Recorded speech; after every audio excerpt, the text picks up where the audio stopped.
ଯେତେବେଳେ ଜଣେ ସଙ୍କଟରେ ଅଛି ତାକୁ ଉତ୍ସାହିତ କରନ୍ତୁ, କାରଣ ଲୋକଙ୍କର ଶବ୍ଦ ତା ଜୀବନ ଉପରେ ବଡ଼ ପ୍ରଭାବ ପକାଇପାରେ। ଆସନ୍ତୁ ଏ ବିଷୟରେ ଜାଣିବା ପାଇଁ ଛୋଟ କାହାଣୀଟିଏ ଶୁଣିବା।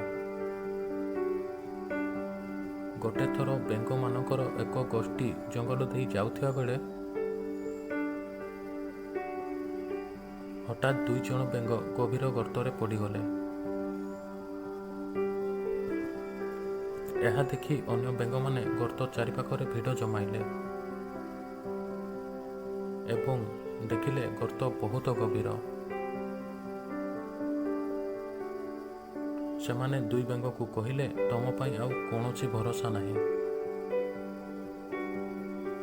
ଅବଶ୍ୟ 2 ବେଙ୍ଗ ଅନ୍ୟମାନେ ଯାହା କହୁଛନ୍ତି ତାକୁ ଅଣଦେଖା କରିବାକୁ ସ୍ଥିର କଲେ ଏବଂ ସେମାନେ ଚେଷ୍ଟା କଲେ ବାହାରକୁ ଡେଇଁବା ପାଇଁ। ସେମାନଙ୍କର ଉଦ୍ୟମ ସତ୍ତ୍ୱେ ଗର୍ତ୍ତ ଶୀର୍ଷରେ ଥିବା ବେଙ୍ଗମାନଙ୍କର ଗୋଷ୍ଠୀ ତଥାପି କହୁଥିଲେ ଯେ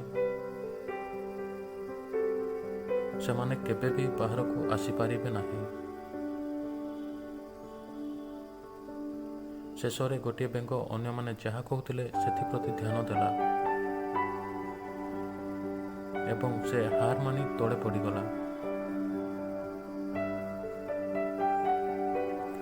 ଅନ୍ୟ ବେଙ୍ଗଟି ଯେତେ ସମ୍ଭବ ଜୋରରେ ଡେଇଁବାକୁ ଲାଗିଲା। ପୁନର୍ବାର ବେଙ୍ଗମାନଙ୍କର ଭିଡ଼ ତାକୁ ଯନ୍ତ୍ରଣା ବନ୍ଦ କରି କେବଳ ମରିବାକୁ କହିଲେ। ସେ ବେଙ୍ଗଟି ଆହୁରି ଜୋରରେ ଡେଇଁଲା ଏବଂ ଶେଷରେ ବାହାରକୁ ବାହାରି ଆସିଲା। ସେ ବାହାରକୁ ବାହାରି ଆସିବା ପରେ ଅନ୍ୟ ବେଙ୍ଗମାନେ କହିଲେ, ତୁମେ ଆମ କଥା ଶୁଣିନାହଁ କି?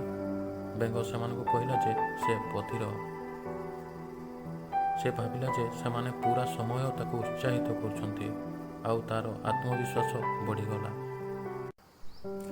ଭିଡ଼ିଓଟି ଭଲ ଲାଗିଥିଲେ ଲାଇକ୍ ଏବଂ ସେୟାର କରନ୍ତୁ। ଏପରି ନୂଆ ଭିଡ଼ିଓ ଦେଖିବା ପାଇଁ ଆମ ଚ୍ୟାନେଲକୁ ସବସ୍କ୍ରାଇବ୍ କରନ୍ତୁ।